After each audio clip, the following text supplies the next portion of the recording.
Good morning, everybody. We're going to be in Joshua chapter 22. We want to turn there. And while you are, I want to ask you a question. I'll talk about crying for a minute. Ooh, why do you cry? Do any of you cry at movies? Reading a good book? Okay. What's that? College graduate right there.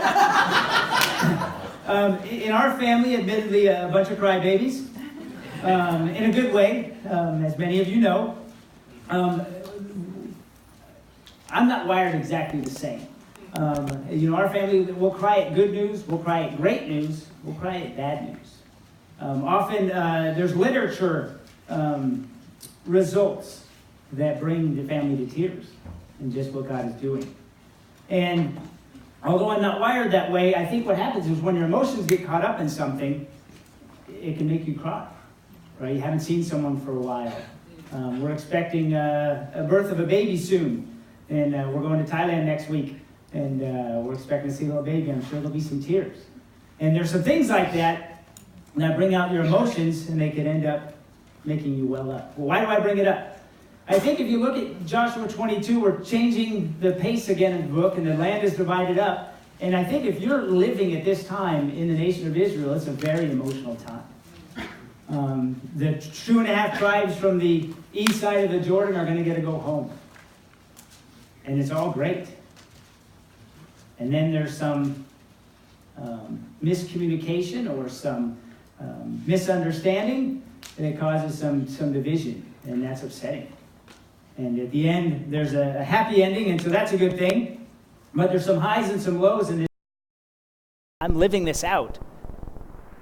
It could bring you to tears. In a good way and in a bad way. And so I think as we look at this, we want to learn from it really a couple things, right? That the faithfulness of God and the faithfulness of godly men, and that staying close to the Lord is going to bring in some good highs. And as we stray, it's going to bring some struggle and some lows. I want to look at the last 3 verses of chapter 21. This is the setup to what's going on in 22. It says, "So the Lord gave Israel all the land which he had sworn to give to their fathers, and they possessed it and lived in it. And the Lord gave them rest on every side according to all that he had sworn to their fathers, and no one of all their enemies stood before them. And the Lord gave all their enemies into their hand. And not one of the good promises which the Lord had made to the house of Israel failed. All had come to pass. And the land has been divided, and they're ready to move forward." And the first 4 verses, let's read them. It says, "Then Joshua summoned the Reubenites and the Gadites and the half-tribe of Manasseh, and said to them, 'You have kept all that Moses, the servant of the Lord, commanded you, and have listened to my voice in all that I have commanded you. You have not forsaken your brothers these many days to this day, but have kept the charge of the commandment of the Lord your God. And now the Lord your God has given rest to your brothers as he spoke to them. Therefore, turn now and go to your tents, to the land of your possession, which Moses, the servant of the Lord, gave you beyond the Jordan.'" They've been across the Jordan for at least 7 years, away from their families, involved in the battle, in the many battles in the promised land. They made a commitment, they made a promise back to Moses when he gave them their land, that they would go with their brothers and fight, and when they could settle, then they would go home and not before. You ever think they wanted to leave before, when things got tough? Good night's sleep even would have been nice. And yet they stuck it out. They didn't quit, and they didn't leave early. And so at this time, Joshua is saying, we've made it. You've made it, and you're ready to go home. You've earned it. In verse 4, it says, "Therefore, turn now, go to your tents, to the land of your possession." Wow. What would it be like to be in their shoes at this time? An emotional time? You bet. You're starting thinking of home and your families, and the wives and the kids have now grown up. Their way of life is going to be changing, and they're going home. We just had Memorial Day. And what does that celebrate? Those that didn't get to go home. And so these people are able to get there. and there's going to be a great praise. I don't know if you guys have seen the movie Saving Private Ryan.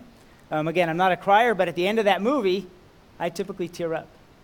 Because if you know that movie, there's a guy standing in front of a tombstone with his wife, and he's an old man by this point, and he looks over at his wife, and he says, "Tell me I've lived a good life. Tell me I've been a good man." And he's standing in front of the tombstone of the captain of a group that had to go save him. He's the fourth of brothers, and the other three all died in World War II. And so the movie, Saving Private Ryan, this was Private Ryan as an old man.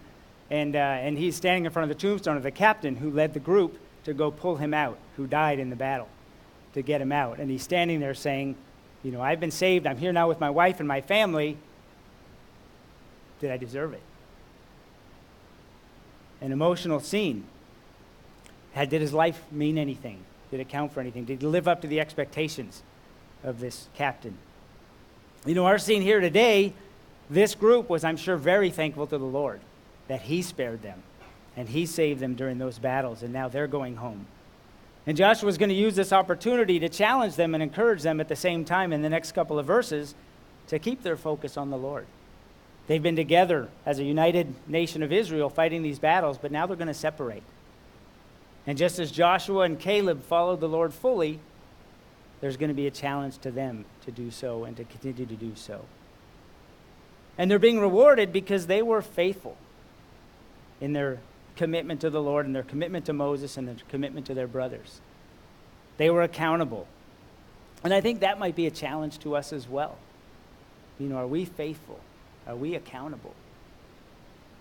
Does our yes mean yes, and does our no mean no? Are we people of our word? Do we stick to our commitments? I think unfortunately at this time, our yes often means maybe. Our yes often means hopefully. Our yes often means unless something else comes up that's better. We can change our plans and say, it doesn't matter. These guys stuck to their commitment. And I think we want to be people that do the same. When we commit to something, that we do it. And we're people that are known for keeping our word. It's a good example for us. Moving on to verse 5. It says, "Only be careful," Joshua is telling them, "only be careful to observe the commandment and the law which Moses, the servant of the Lord, commanded you, to love the Lord your God and walk in all his ways and keep his commandments and hold fast to him and serve him with all of your heart and with all of your soul." It's a great encouragement and a great list for them to be moving forward. Let me read verse 6. It says, "So Joshua blessed them and sent them away, and they went to their tents." And I think it's to be very careful to observe God's commands. I think this is a great list for us, right? Just as believers, when we're following the Lord, look at this list, right? Love the Lord your God. We're commanded that in the New Testament. Walk in his ways. Follow him. Pursue him. Right? When someone's walking with somebody, you're going side by side. You're going the same direction. And we should be doing that. Keeping his commandments. Observing them. Right? It says if you love the Lord, you'll keep his commandments. And that's a proof of it. Holding fast to him. It's cleaving. Right? Soon, John, leave and cleave. And we're to cleave to the Lord. To stick to him like glue, to be loyal, and to serve him. Our lives of service for the Lord. And with all your heart and with all your soul. It's not lip service. It's not just the emotions and the, wouldn't that be nice? Right? It's shown in our lives and in our obedience to him. They had been accountable, right? More than 7 years, and now they're leaving. And Joshua's saying, stick to it. Continue on. I thought about it, as a parent, we kicked a few kids out of the house. But actually, they voluntarily left. But as they leave, this is really our heart's desire for them, isn't it? That as they leave and they go away to college, or they move out, or they get married and start their own families, we're now separated. We're not in the same closeness that we would otherwise be, or we had been. And the prayer is this list. I think it's also for us. You know, how many of us have done STP or SBC or any of these training classes, and it's an intense time with the Lord, and it's a great time with the Lord, and then class is over. Then what happens? Is it the same? You know, there's times of higher intensity and lower intensity in ministry for sure. But do we just kick back and take a break and say, whew, glad that's done? I think it's a challenge for us to keep our focus on the Lord and not let that dip when the focus is away from us. We should never stop loving the Lord our God, walking in his ways, keeping his commandments, holding fast to him and serving him with all of our hearts and all of our souls. You know, Joshua blesses them and sends them away, congratulating them, right? Times are great now. This is victory time, right? This is honorably discharged. And they're free to go home. Let's read 7 through 9. And again, this is I'm not sure which one is oh, there it is. It is there. So it says now, starting in verse 7, now to the 1/2 tribe of Manasseh, Moses had given a possession in Bashan. To the other half, Joshua gave a possession among the brothers westward beyond the Jordan. So when Joshua sent them away to their tents, he blessed them and said to them, return to your tents with great riches, with very much livestock, with silver, gold, bronze, iron, and with very many clothes. Divide the spoil of your enemies with your brothers, the sons of Reuben and Gad and the half tribe of Manasseh. Return home, and departed from the sons of Israel at Shiloh, which is in the land of Canaan, to go to the land of Gilead, to the land of their possession, which they had possessed according to the command of the Lord through Moses. They're in Shiloh, which is in this neighborhood in here, and they're going over to Bashan over here. There'll be a reference to Gilead, and there's the Jordan here, right, that they're going to cross, and the 2.5 tribes are going home, and the others are staying on the west side. And I'm going to refer to east siders and west siders, just because it's an easier way to reference it. So they're leaving, and they're going back home, and they're getting the plunder, right, the spoil of all of the battles. You know, kind of a picture of when Israel left Egypt, and they were given the plunder of Egypt.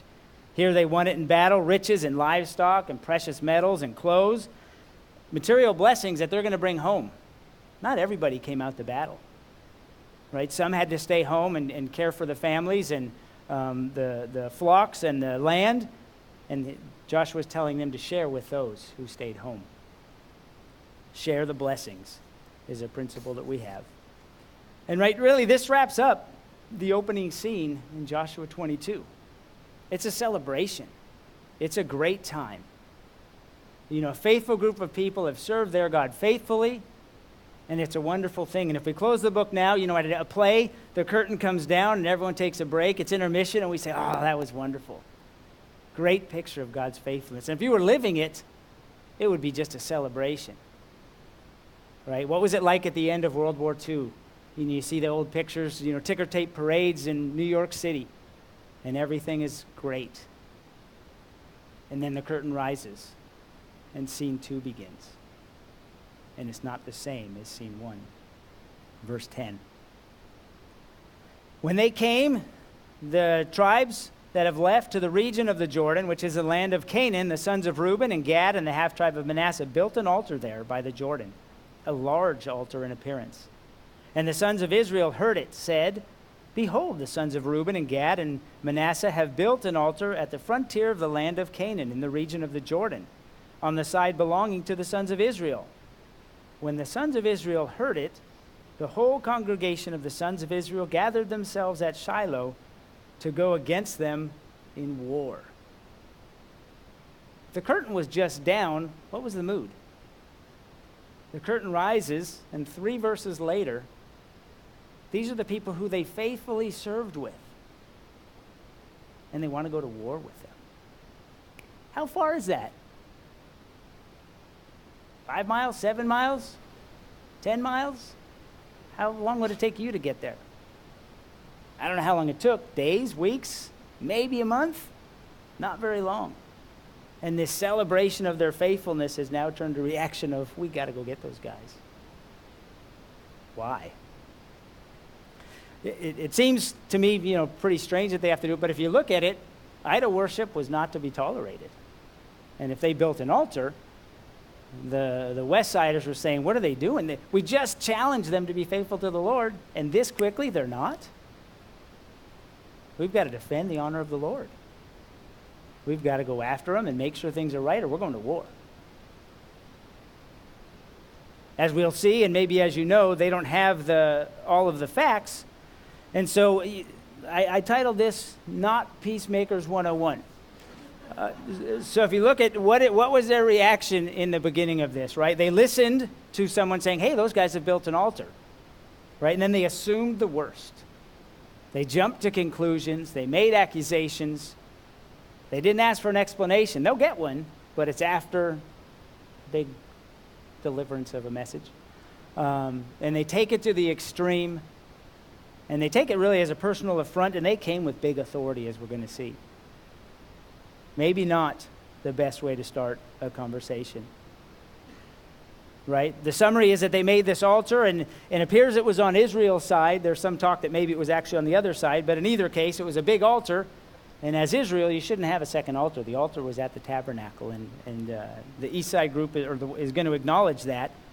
But again, they had a reason to go in full bore. Let's keep reading at verse 13.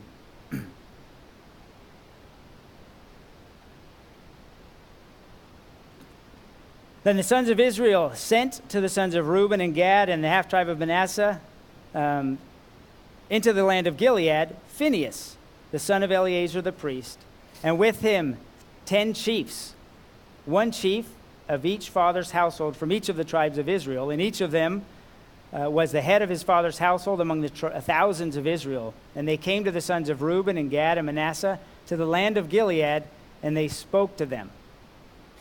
They sent a delegation. They sent an embassy, right? And it was representative of all the tribes, the heads of all the tribes. It wasn't a small little group. And they sent Phinehas, the son of Eleazar, and we'll talk about him in just a minute. They sent their top representative. This was not a joke. This was a very serious matter. Verse 16.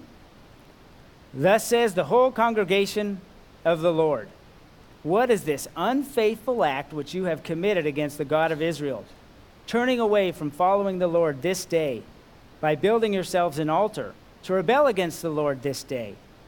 Is not the iniquity of Peor enough for us, from which we have not cleansed ourselves to this day, although a plague came on the congregation of the Lord?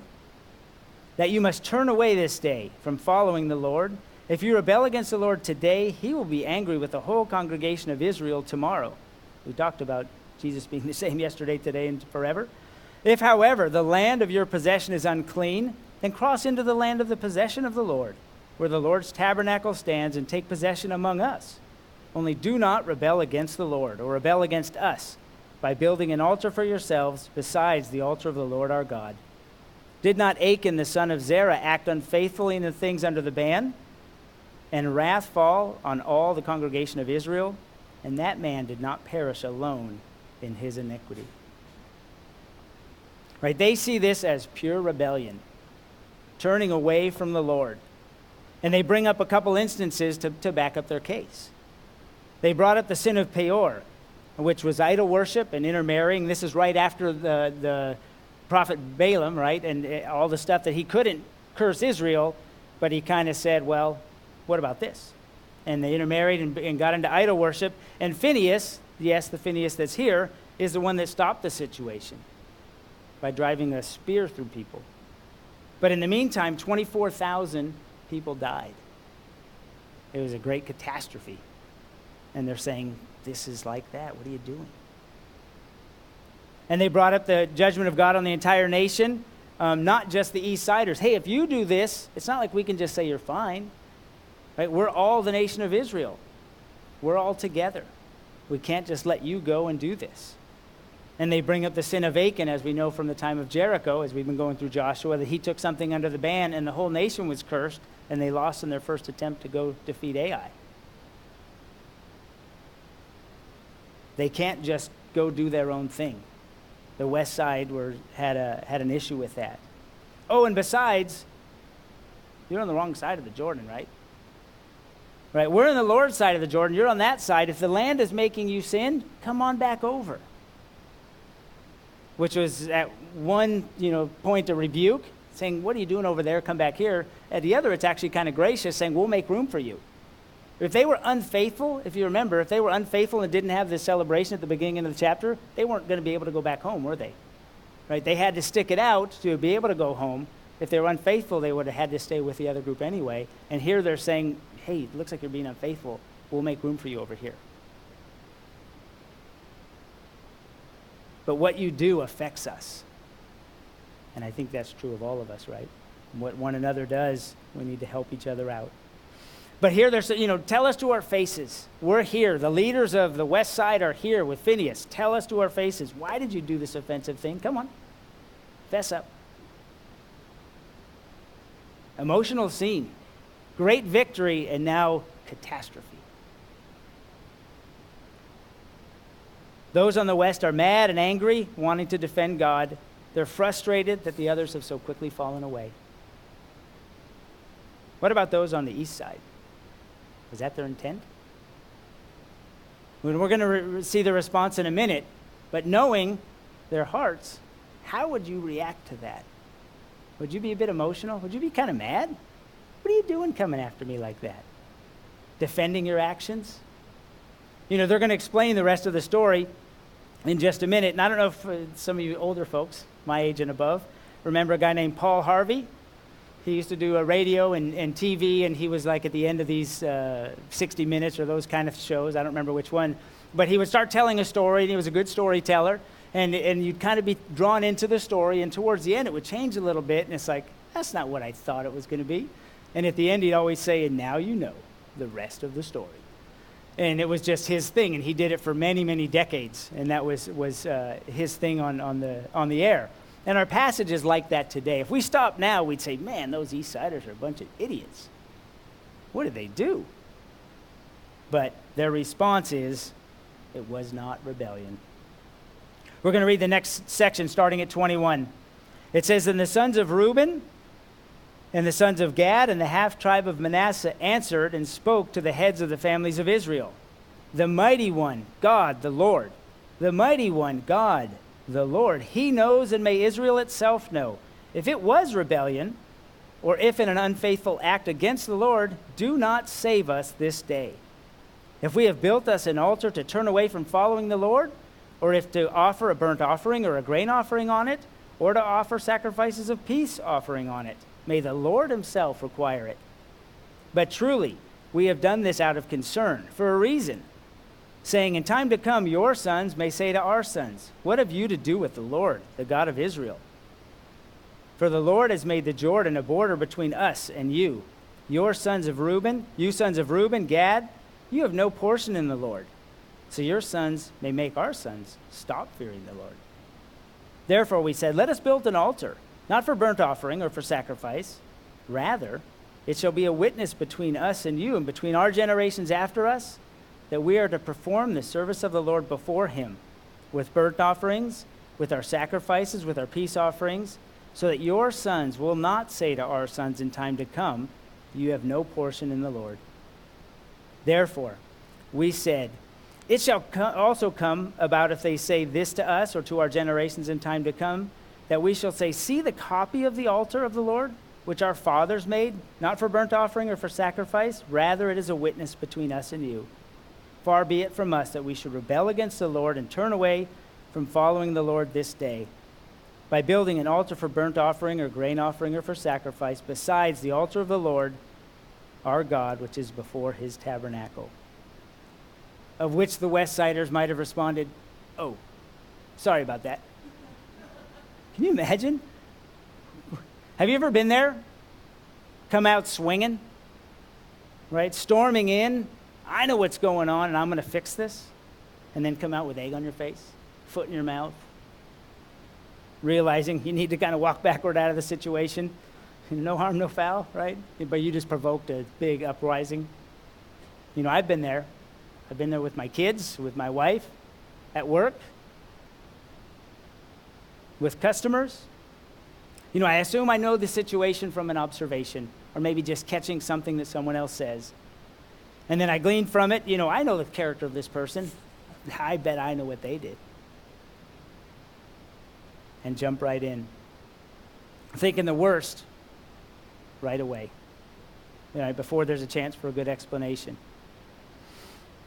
And then, to say something, having that kind of attitude of frustration or annoyance or disgust and just, these people, they do this all the time. That's a natural inclination. And we can go there. I can go there. Now, in the defense of the West Siders, did the East Siders need to build this? Was this a command of the Lord? Hey, you should build a memorial. That'd be a good idea. It's something they thought of, and it, in itself wasn't a bad thing, and clearly their purpose wasn't wrong. But again, if you're just looking and say, they just built an altar, let me think, what are altars for? Worship. Typically idol worship in the land and time we're in. Even if it's for the Lord, he commanded for sure we shouldn't do that. So again, you can kind of see both sides. And I think in arguments and disagreements, that's pretty common, isn't it? There's some good and some bad on both sides of the argument that if you're not willing to listen, can cause some problems. But they give a defense, honest rationale of what they did. There were other altars and memorials done. Actually, if you remember from the book of Joshua, right there in the Jordan, right? When they crossed over originally, they took stones out into the new land and made an altar, and there's actually one in the bottom of the Jordan. So it wasn't unprecedented to have a memorial set up to remember great things or to remind themselves. And here their goal was to build it for unity, and yet it did not go that way at first, did it? It actually caused the opposite effect. And there was discord. And, it might be telling a little bit about the future of the nation of Israel and some of the splits and tough times that they had, but it was starting so fast. Right. Now, what would the next generation do with each other? We know as we read the Bible that it's not good. So a little bit of foretelling maybe. But I think it's their response was a noble one and a gracious one. They don't get up in arms over the accusations. Rather, they humbly agree. If we had behaved like you're accusing us of behaving, I would be doing just what you're doing. I'd be coming after it too, because we would deserve it. We would deserve to be attacked. Verse 22, if we look back at 22, it says, if it was rebellion or if an unfaithful act against the Lord, do not save us this day. We would be guilty. But we're not. Right? We're not. A gentle answer turns away wrath, but a harsh word stirs up strife. And this could have been a very terrible confrontation. But what would you be tempted to do? You guys ever been blasted? But not blasted for what was true? Right? Would your response tend to be, you idiots? What are you talking about? We were just with you. And now you think we're just going to quickly respond like that? What are you thinking?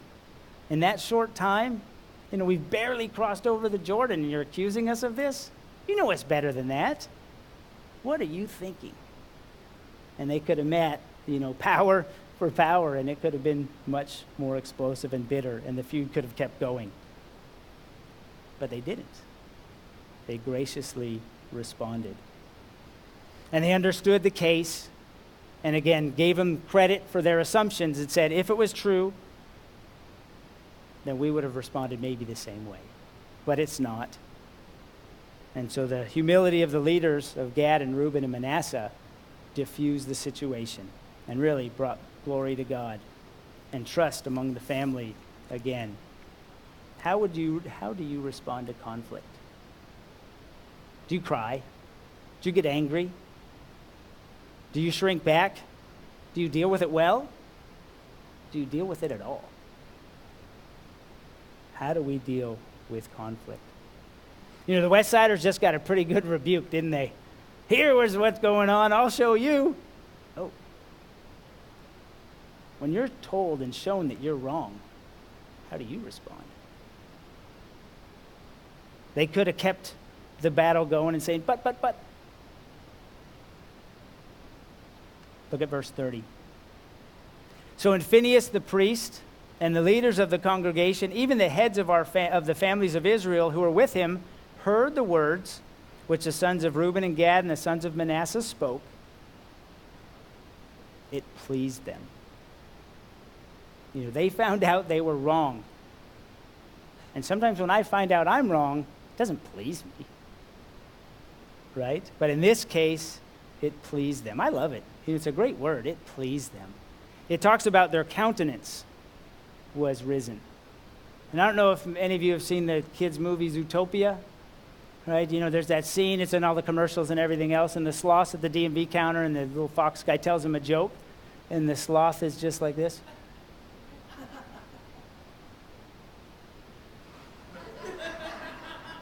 Ha, ha, right? And it goes in that laugh. But it's a total countenance changes, and it's like a minute long because they, dramatize it because of this sloth. But it's that kind of thing. To me, that's what I pictured, strange as it is, that it pleased them. They found out they were wrong, and rather than kind of fight it and all that, they kind of said,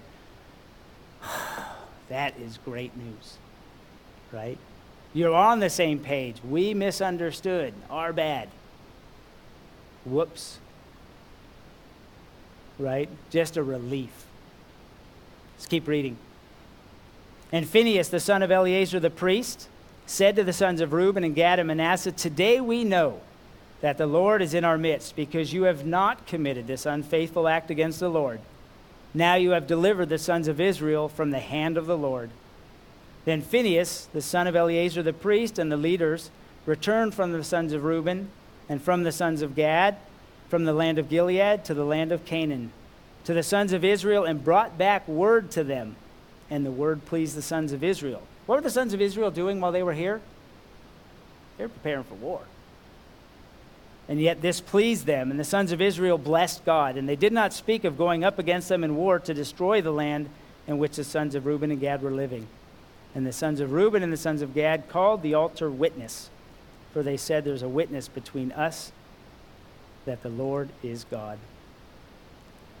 There's an interesting build-up if you look at the passage here. I don't know what they call this, but just the structure of it. This guy, D. Jobling, kind of broke this down. If you see, it's a mirror image going into this confrontation and coming out. Where they built the altar, there was a threat of war.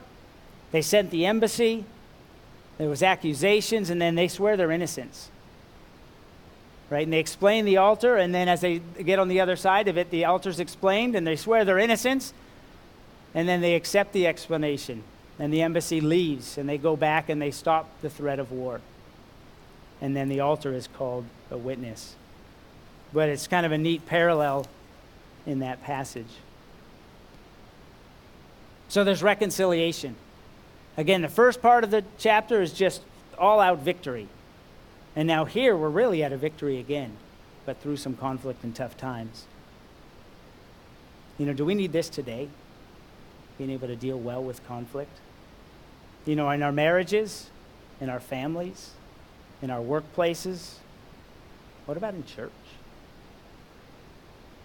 Does it require careful thought in how we deal with one another? I think sometimes we can be those that are very, maybe overly sensitive to what things are said. And so then someone else comes in and they say something and immediately you take it wrong. Like, is that right? Do I have to be so careful with my words that not to offend that I can't say anything? We can be overly sensitive. And we see things through dark glasses and it's always stained. And so everything that's said, I'm taking it personal and I'm taking it as an accusation. And that's not the right place to be. At my work, and it's not a church, it's a company, but we had a meeting years ago through different management at the time, but they gave us a phrase. So when there's conflict or things going on, they gave us this phrase, assume positive intent. And probably you know what that means, but what it doesn't mean is that I'm looking to get into a battle every time there's a conflict. And so can I see it that there's an issue, but it doesn't have to be personal. It's just an issue. And so then if I assume positive intent that the reason they brought this up isn't to go after me, it's to deal with it. And so then we deal with it. And it can sort of avoid some of the personal conflicts and the feelings. But if I'm always looking to be offended, I'm going to be offended. Right? Or you have the other side where people are almost always looking to push the issue. Right? In speech and actions where they are insensitive all the time. And it isn't, my sensitive hearing, it's their insensitive talking or their insensitive approach to things. And rather than deal with it, maybe I'm sick of this and I just tune out. And unfortunately that happens too often as well. And people leave. People leave churches. People leave marriages and get divorced. People change jobs over personality conflicts. And there's lots of issues that maybe we shouldn't have.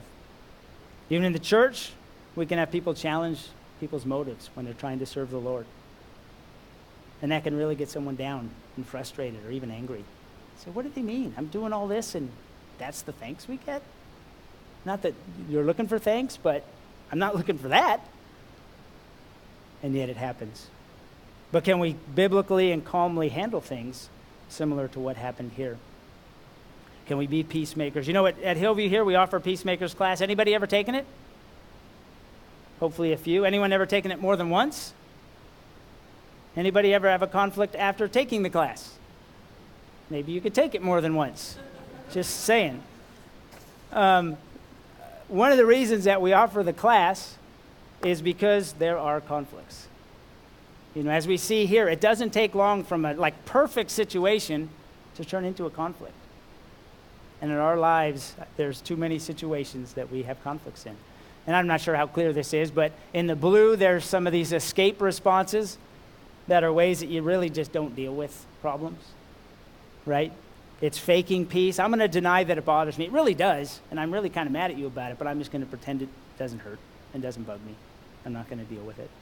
Or I'm going to take flight, and I see you coming, and I'm going to go the other way just to avoid the whole situation. Or I'm going to avoid talking about it, but I'm just going to try to put it out of my mind and kind of take flight. And then the last kind of escalation is you just lose all hope and depression and worse. It even talks about suicide and just, I can't deal with it, but I won't deal with it. And so I'm just going to fake that it bothers me even though it does. And not a real way to work on interpersonal relations. The opposite side is not the escape and I'm getting away from it. It's the attack mode, right? And I'm going to deal with this. You'll see. Right? And I'm going to assault you.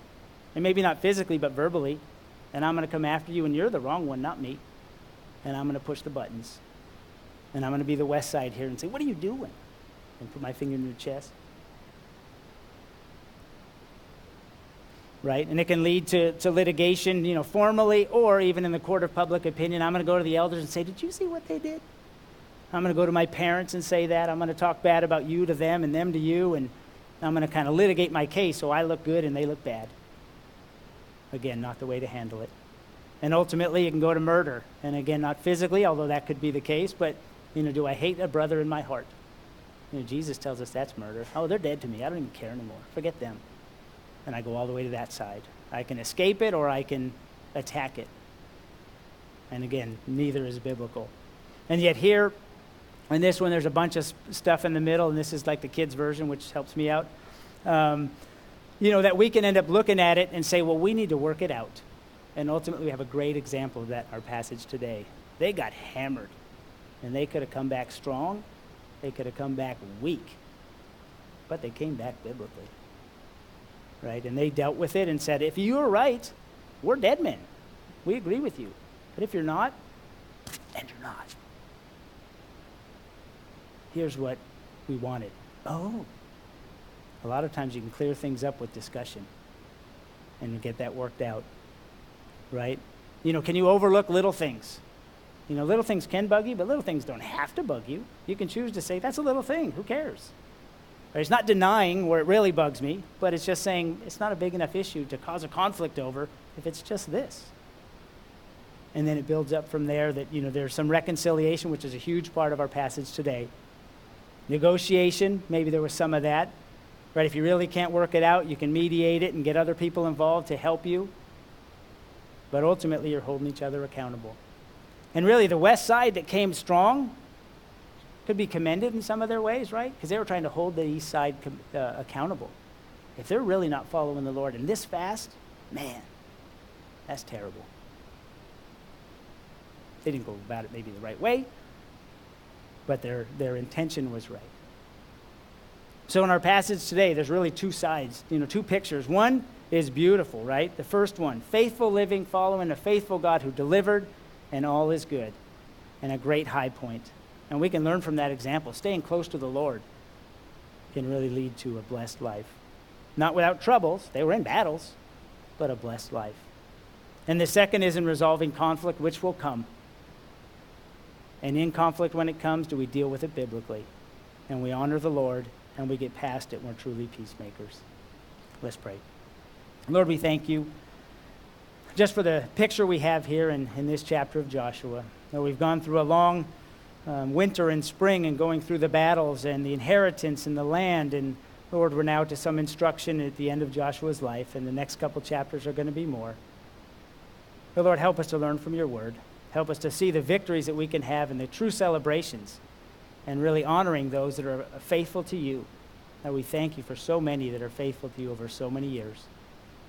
And Lord, as conflict comes, help us to handle it biblically, that in a way that honors you, to not be personally offended, but look to resolve things truly, so that you're blessed and there's unity again.